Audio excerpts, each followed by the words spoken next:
This reading is from Luke chapter 22, verse 55 to 71. And when they had kindled a fire in the middle of the courtyard and sat down together, Peter sat down among them. Then a servant girl, seeing him as he sat in the light and looking closely at him, said, "This man also was with him." But he denied it, saying, "Woman, I do not know him."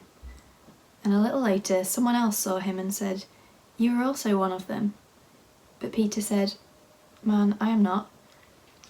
And after an interval of about an hour, still another insisted, saying, "Certainly this man was with him, for he too is a Galilean."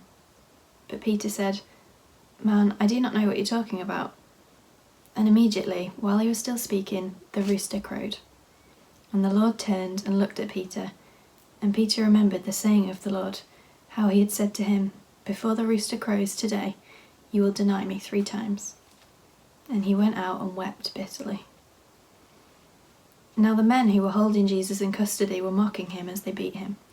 They also blindfolded him and kept asking him, "Prophesy, who is it that struck you?" And they said many other things against him, blaspheming him.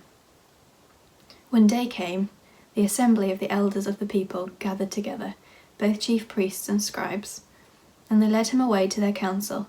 And they said, "If you are the Christ, tell us." But he said to them, "If I tell you, you will not believe, and if I ask you, you will not answer. But from now on, the Son of Man shall be seated at the right hand of the power of God." So they all said, "Are you the Son of God then?"